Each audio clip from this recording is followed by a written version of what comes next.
The day my grandmother's will was read, our entire family expected one thing, and even split. She had always been clear about that. 3 children, 6 grandchildren, everything divided fairly. At least that's what she told us. But when the lawyer opened the envelope that afternoon, the first name he read wasn't one of ours. It was a stranger's. And by the time he finished reading the document, that stranger owned everything. The house, the land, the savings, even the family business my uncle had spent 20 years running. For a moment, no one spoke. Then my aunt laughed. Not because it was funny, but because she assumed it had to be a mistake. "Very funny," she said to the lawyer. "Now read the real will." The lawyer didn't smile. That was the real will. The room went silent. My father leaned forward slowly. "Who exactly is this man?" The lawyer glanced down at the document. "According to the will, the primary beneficiary is Daniel Mercer." None of us recognized the name. Not my father, not my uncle, not even my grandmother's own sister who had known her for 70 years. My uncle stood up so suddenly his chair fell backward. "That's impossible," he said. "My mother would never give everything to someone we've never heard of."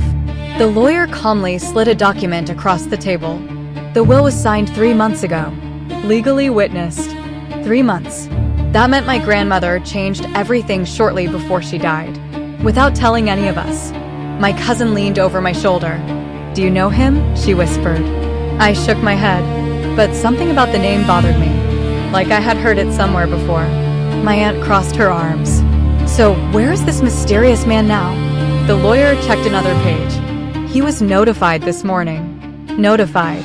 The word made the room tense, because that meant he knew. Someone none of us had ever met already knew he had inherited millions. My uncle rubbed his temples.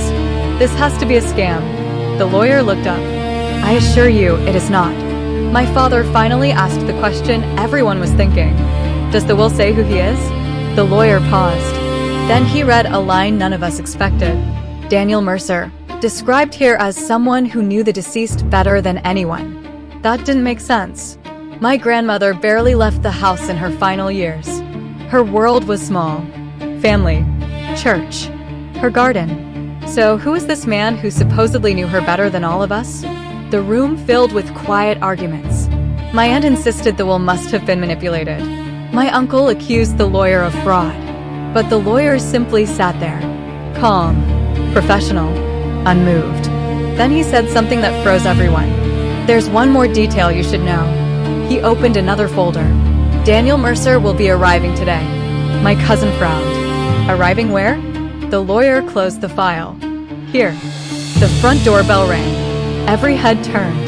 My uncle muttered under his breath. "You've got to be kidding." No one moved. The bell rang again. Finally, my father stood up. "I'll get it." The room felt like it was holding its breath as he walked down the hallway. I could hear the door open. Then silence. A long silence. Too long. When my father returned, his face had gone pale. Behind him stood a man none of us recognized. He looked to be in his early 30s. Tall. Calm. Dressed like he had expected to be here. He stepped into the living room slowly and looked around at all of us. Then he said something that made my stomach drop. "I wish we were meeting under better circumstances." My uncle pointed at him. "You're Daniel Mercer?" The man nodded. "Yes." My aunt crossed her arms. "Then you can start explaining why our mother gave you everything." The stranger looked at the photograph of my grandmother on the fireplace. For a moment, his expression softened. Then he said quietly, "She didn't give it to me." The room went silent again. My father frowned. "What does that mean?" Daniel looked back at us. "She owed it to me." My cousin laughed nervously. "Owed you? For what?" The stranger took a breath. For the 30 years she spent hiding the truth about my father. The words hit the room like a bomb. My uncle shook his head. "You're not making sense." Daniel looked directly at him. "Yes, I am." Then he said the sentence that changed everything.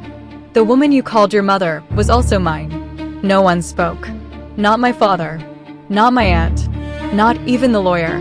Because if what he was saying was true, then the stranger who had just inherited everything wasn't a stranger at all. He was our uncle. and none of us had ever known he existed.